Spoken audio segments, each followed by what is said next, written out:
Roxy, welcome. Thank you for taking this session today, and please go for it. Give a quick intro about yourself. Okay. Hi, everyone. Hi, Melanie. Thank you for having me here, and thank you for joining us today to dive into financial operation for Web3 Gaming.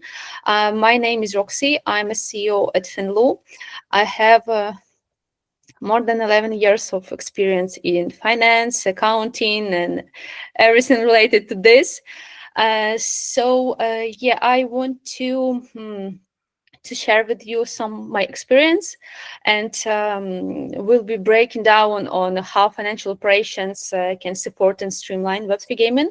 So basically, the goal is to give you some practical tools to manage finances smoothly and stay compliant and make the most of the crypto and fiat assets in this industry. So let's dive in.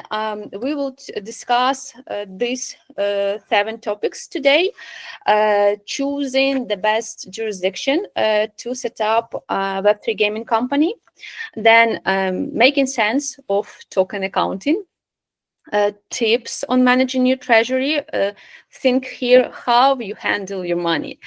And balancing on-chain and off-chain transactions, back office support that actually makes a difference, regulatory compliance basics, and finally syncing up your fiat and crypto transactions. So let's get started. Starting with jurisdictions. Everything starts from here, actually, because choosing where to set up your Web3 gaming business can make a big difference in your success, from tax advantages to regulation. So yeah, it's very important from the very beginning. So here are some popular options. I try to choose the most usable, if I can say so. We will start from Hong Kong. I like Hong Kong, actually, myself, like Hong Kong a lot because we work with these jurisdictions mostly. It's very great for crypto businesses because of its low taxes and flexible rules around digital assets. And from the accounting perspective, they don't have VAT, if you know what I'm talking about. It's more easily to work with because of this. Second one is UAE. United Arab Emirates is amazing, actually, for their tax zones, tax-free zones, and they are very crypto-friendly government. Yes, they are not the cheapest one, but if you know why you need this jurisdiction, it will be definitely the best option to work with as an operational company. And they're about supporting tech and blockchain, so make it easy to do business internationally. Panama, BVI, and Cayman Island. I make them together because they are very similar.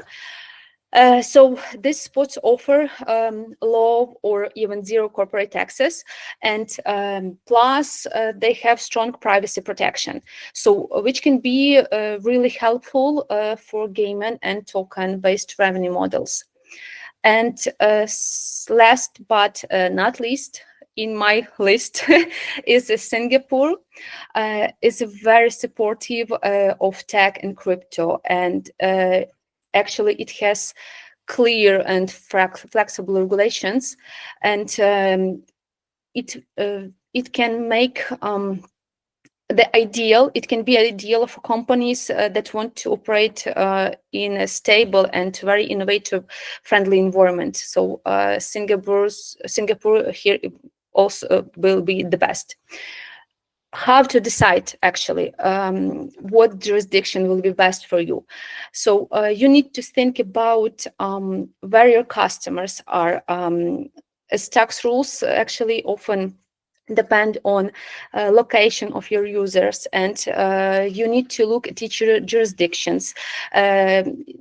Setup costs and compliance requirements is very important. Sometimes it will be better to make some not the only one jurisdiction. You need to make some structure depending on your needs. Maybe it will be good to combine, I don't know, maybe Panama with Hong Kong, or Cayman Island with the UAE, because you need jurisdiction where you can have an opportunity to token issuance, and you need the operation company, and that company need to have the opportunity to open banks and everything else. So you need to consider this and make the best structure for your business. Let's dive in a second question, a second topic. Let's talk about token accounting. After, when you set up your company legal structure, you need to manage your accounting. Token accounting might sound very dry. In general, accounting might sound very dry, but it's actually really important for any Web3 gaming company, because if you handle tokens, rewards, or NFTs, you need to understand that you where you at, how much money do you earn, and you need to be compliant with local laws and everything else. So yeah, token accounting is important. I want to talk about four main things here when we talk about accounting. So first is classifying tokens. Everything starts from the very beginning. So it can fall into categories like utility tokens. You know that it's used in games, and it might be governance tokens like voting or decision-making rights, even sometimes security tokens. So getting this classification right is important from both tax and legal reasons. And after that, accountants start to work with those tokens and their accounting. Accounting standards. Most of Web3 companies, they use traditional accounting standards like IFRS or GAAP, even though they're not perfect for crypto, but it is what it is. You need to think of this like some standards as a guide, actually, because you need to know how report your revenue from token sales, from rewards and other financial activity. And actually, I prefer IFRS in some cases, because IFRS is more like how to say, recommendations, yeah, and GAAP is more like a rule how you need to reconcile some transactions and expenses or revenue, etc. Volume tokens.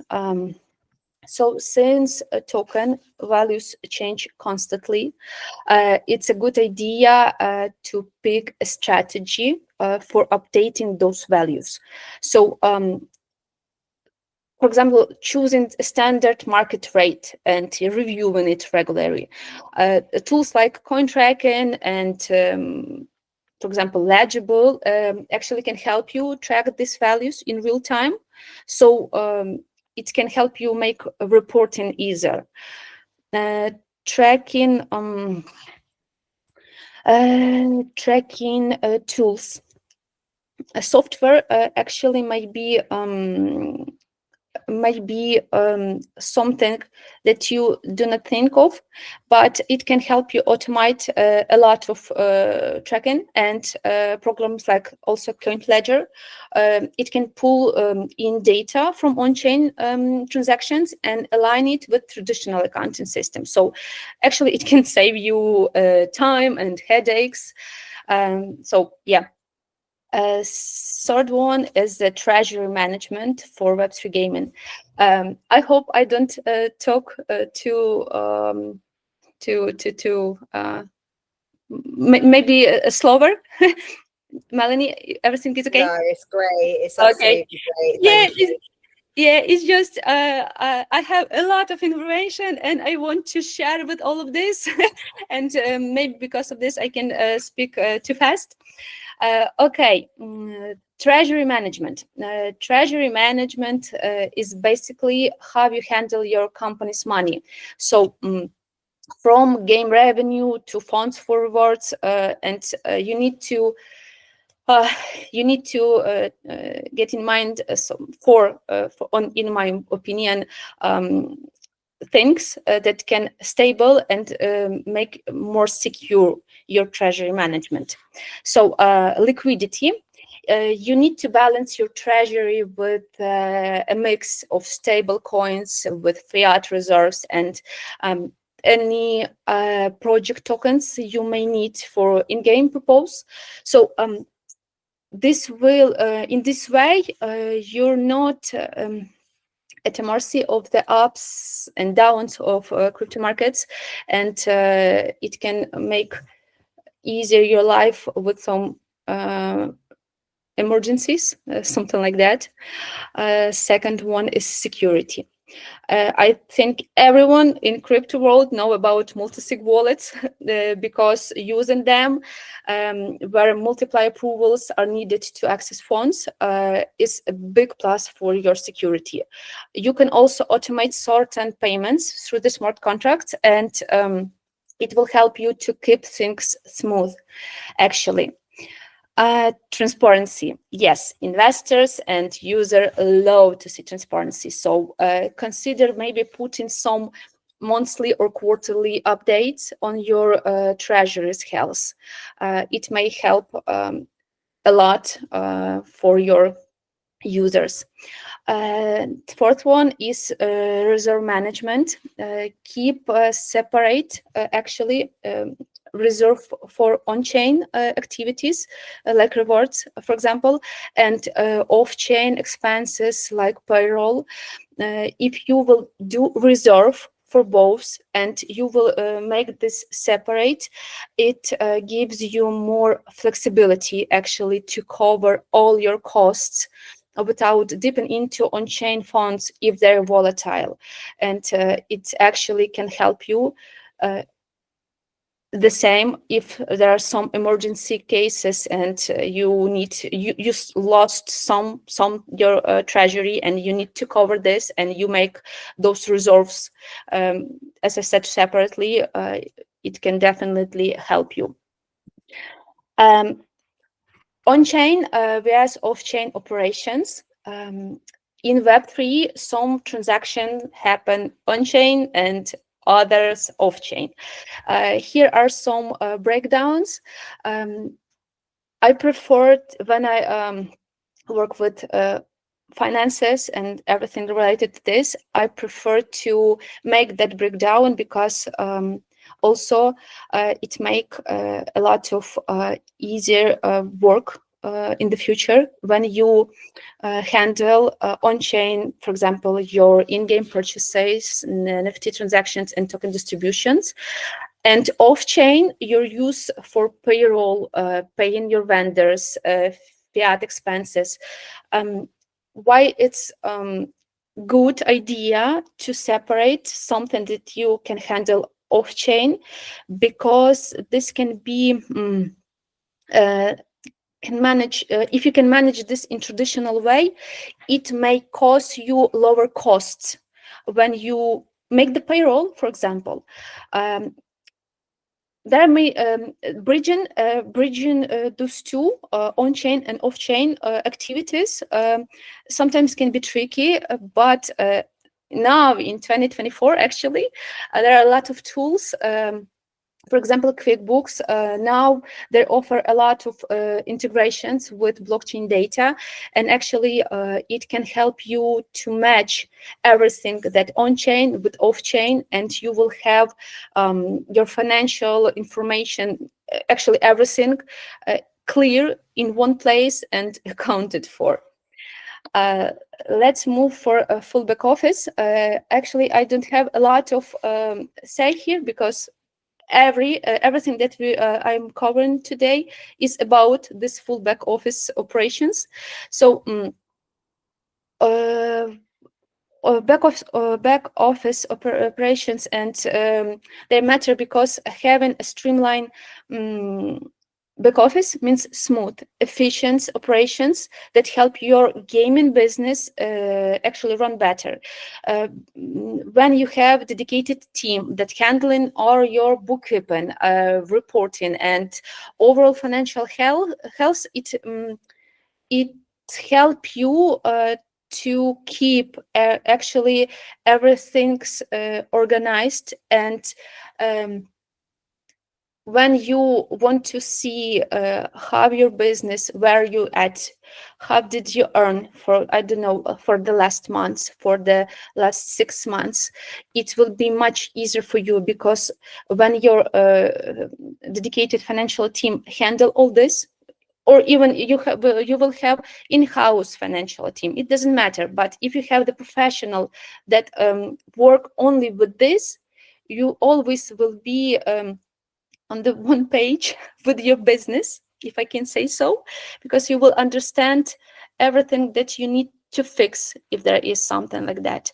Maybe it will be easier for you to understand what is more profitable, what better to reduce, or something like that. And second is UCP. As I remember correct, there was a question. Melanie sent me that someone have a question about UCPs. That's why I prepare some information for what is UCPs for Web3 gaming from financial operation perspective. There are three. It's on this page. There are three main things that I want to cover: is efficiency, risk management, and transparency. So what I'm talking about, efficiency means handling complex multi-asset transactions like NFTs, in-game tokens, crypto rewards. So without delays and high fees.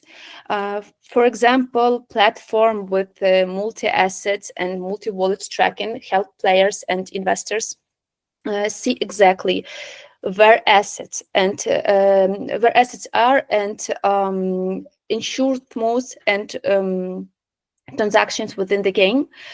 So financial operation teams can handle this also, because they need to choose the best multi-asset software for the company and to work with it. Second is risk management. Gaming companies need to keep players' funds and in-game assets safe. So this often involves treasury management tools, as I said, that can securely handle and track funds to protect them from, I don't know, hacks or other risks. This actually may include the same multi-sig wallets for extra security. Third one is transparency. When we talk about Web3 gaming, transparency is essential, because assets are often valuable, and players and investors want to assure that their transactions are safe and fair. So real-time blockchain audits and tracking allow players and investors to verify where their money or in-game items are. So this also helps Web3 gaming companies comply with regulations. When you use some tools like Chainalysis, if you heard about them, they can help you also with regulations and earn trust by making every transaction traceable and visible for others. Sixth topic is regulatory assistant. I will not talk a lot on this topic, but I want to cover it because it's not the main task of the financial operation team, but we always involve in those processes, and that's why I wanted to cover this. So staying on top of regulatory requirements is a key actually to protect your company. And we'll discuss four main, on my opinion, things here is adopting to changes. What I mean here, the crypto world still evolving, and the same regulation. So it's helpful to keep an eye actually on changes and develop something like flexible compliance plan that can adapt as needed, because everything changing very rapidly, and we need to have that plan in our pockets. KYC and AML checks are now expected actually for token sales and other activities. So being compliant with those rules early may save your money in the future and prevent some issues. So yeah, it's better to provide this compliance from the very beginning, especially when you already incorporated your company. Third one, is annual audits. Annual audits can give your stakeholders confidence that your operations meet financial standards, because audits can also help you catch and resolve any issues before regulators do. And actually, because of this, I like Hong Kong a lot. Hong Kong, it doesn't matter what is your business.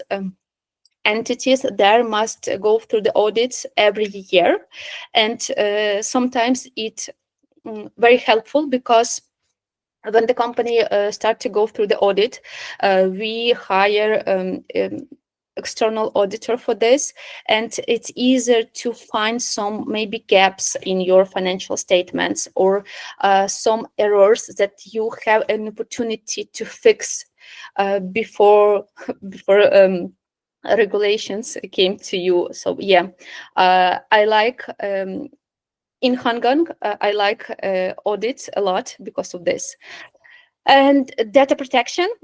So protecting user data, especially in gaming, is increasingly important. It's better to use some secure verification systems and data encryption. It can help you to stay compliant with privacy laws, depending on the jurisdiction that you'll choose to work with. So last one is fiat and crypto synchronizations. So let's talk about this, how to think in your fiat and crypto transactions. It's one of the trickiest parts, but makes everything else so much easier when you do all those setups. So cross-border challenges. Cross-border transactions come with exchange rates changes and sometimes high conversions fees, and tracking those changes actually ensures you don't lose money unexpectedly. When you track everything via software that handle this, not via Google Sheets or Excel and something like that, it definitely can't help you to see where you lose your money, because if there's an opportunity to reduce, I don't know, exchange rates, to make exchanges through the other any other, I don't know, bank or exchange company and everything else, so it definitely can save you money in the future, in long term. Second one is automated platforms. there are platforms that helps you think fiat and crypto for you, as I mentioned before. So handling exchanges and updating your records instantly, and you don't when you do this, when that automated platforms help you to do this for you, it also help for you not to be to have any surprises in the future, or in the end of the year, a fiscal year, when you see everything at glance. And third one is tax implications. Remember that converting crypto to fiat, or sometimes depending on the jurisdiction, from one crypto to another crypto, came with capital gains taxes. So it's important to keep good records for tax reporting. The same problem when you use Google Sheets. It's very hard to understand. Do you have to pay taxes on this transaction or no? And because of this, it's very wise to use software for all of this. And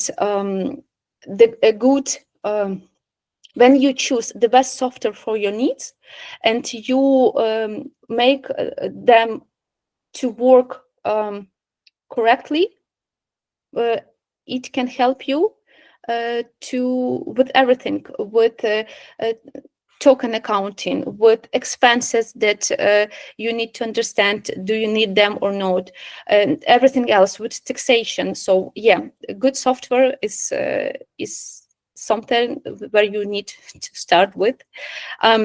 Now, actually, I'm covered everything essential that I wanted to talk with you.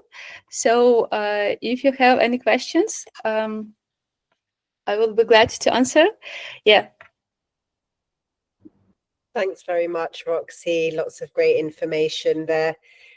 Does anyone have any questions that they want to ask here? Please feel free to unmute or put them in the chat, and we can ask them. I've got a couple here to kick off with, and these are some of the questions that members asked that couldn't join. But and there were a lot of questions related to best practices. So you mentioned, the regulatory landscape is always changing. How can companies best adapt to, or how can they have best practices in relation to, an ever-changing regulatory landscape? Actually, it's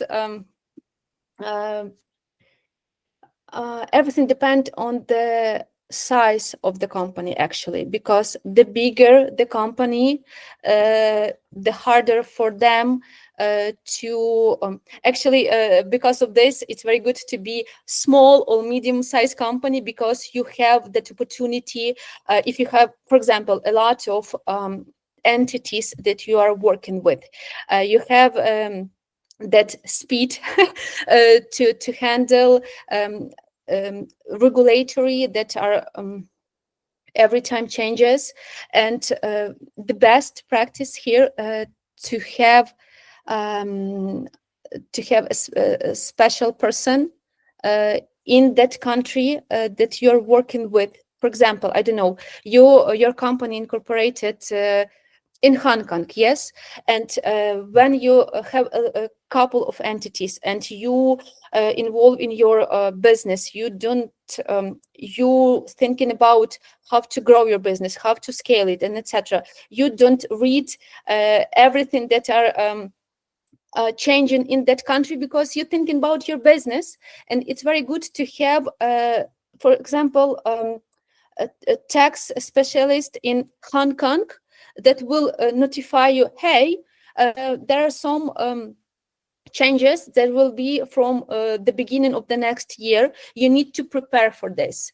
And actually, if to talk about software, for example, Integral, you may know such, it's a crypto subledger, and Bitwave the same.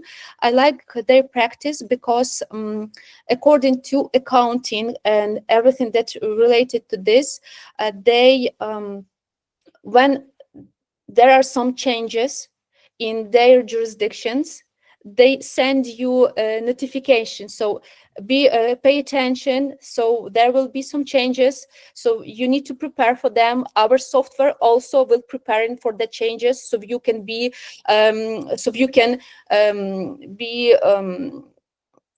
related to the changes and make everything perfect from the very beginning. So actually, yeah, you need to always read and talk with other specialists in this area, so it will be easier to adopt those changes in your company.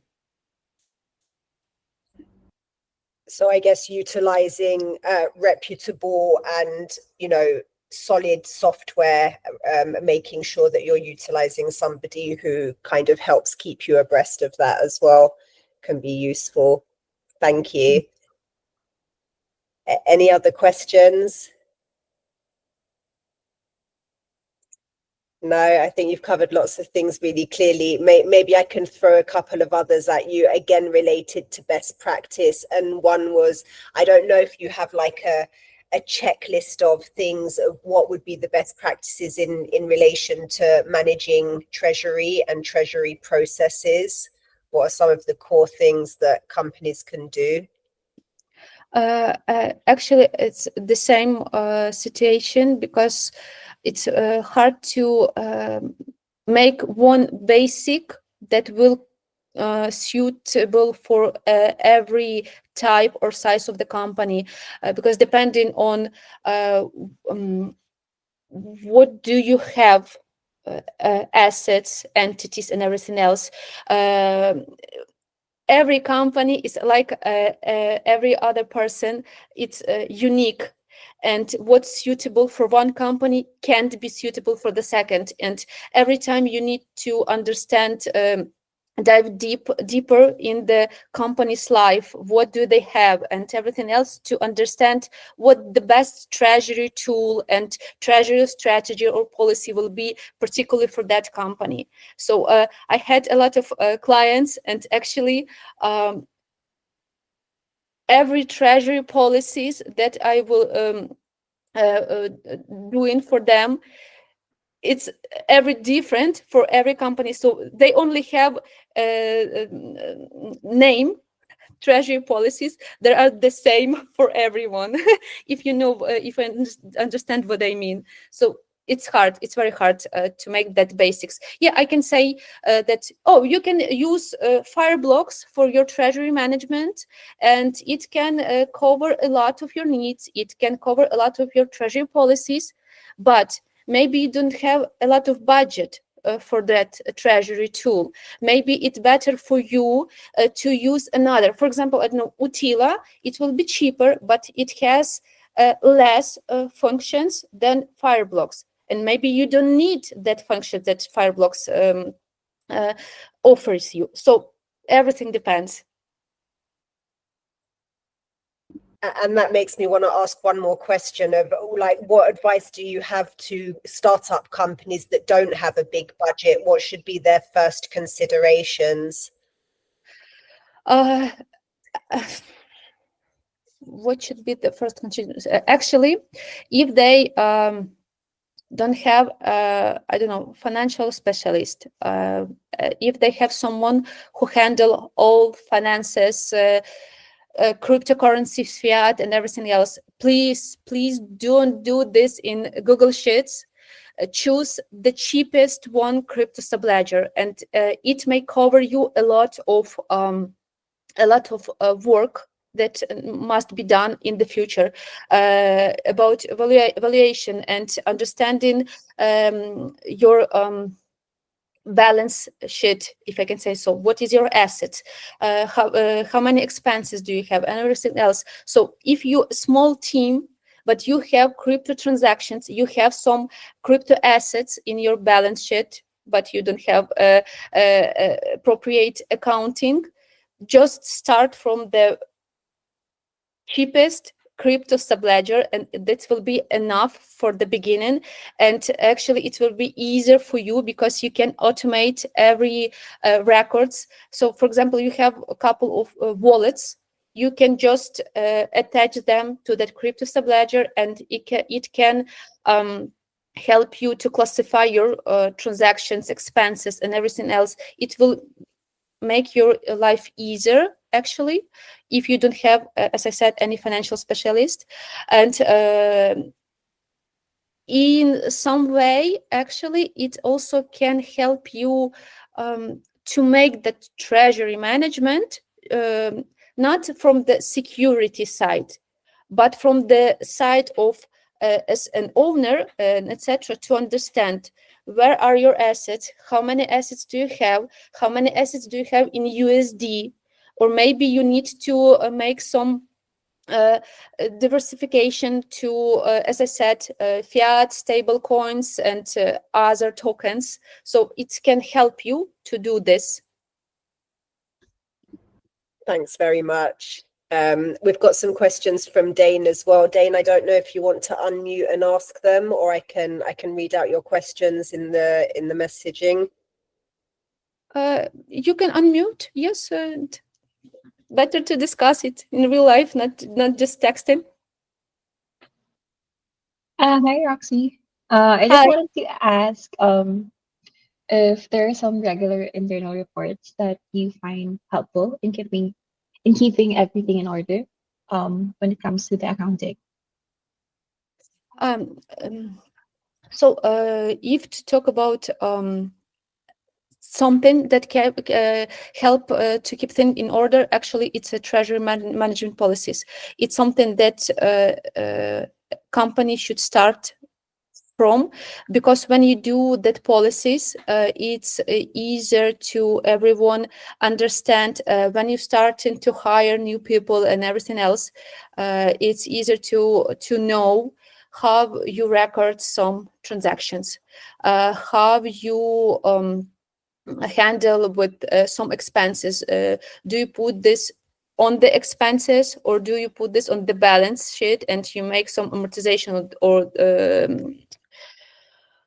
some amortization, let it be like this. And so for me, when I start to work with other companies or clients, or even in my company, everything is starting from treasury management policies, because I need to know how much money I may keep on this particular wallet, how much money I can use on that bank account and everything else, how much money I can spend not to ask the permission, who can have access for that account or for that wallet and everything else. So if I understand your question correct, so for me, that helped me to keep everything in order is treasury management policies. And it also cover the thing about how the balance sheet will be oh my god, forgot the words, how to do the balance sheet, how to do the P&L, what should be in that P&L and everything else, if you understand what I mean. Thank you, Roxy. I saw you had another question, Dane, as well, about what is something that usually is done incorrectly in gaming FinOps startups that usually can be overlooked. It's a good question. Actually, the transaction records, because of the high volume, sometimes you need to do all these records immediately, if you can say so. So to handle all those transactions, and because of this, the helpful will be best software that are suitable for your business. Actually, because of this, I like a lot of Bitwave. There are if I remember correct, Bitwave is a partner in BGA also. They have a membership. I like the way they offer some software solutions for gaming to handle their volumes, high volumes, token reconciliation and NFTs and everything else. So if you do not use the suitable software, you can make a lot of errors and mistakes in your accounting, and you can miss some transactions and some important information that you need to understand where is your business. Yes.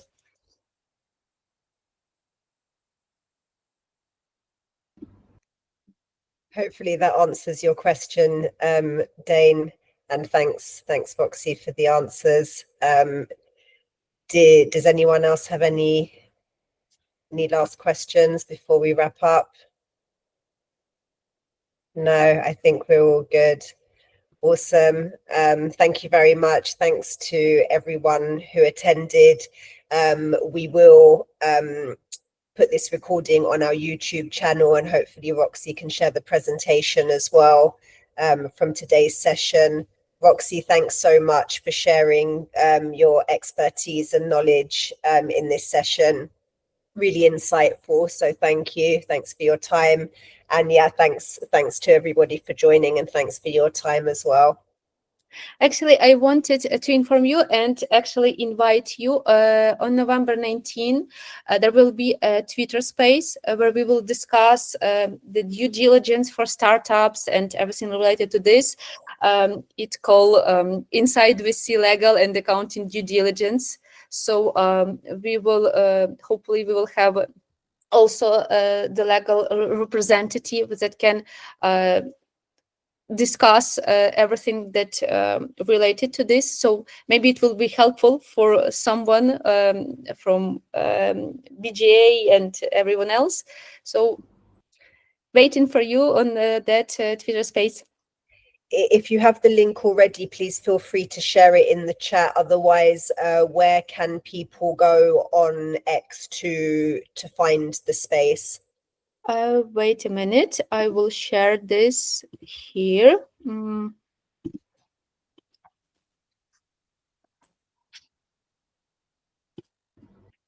Awesome, thank you.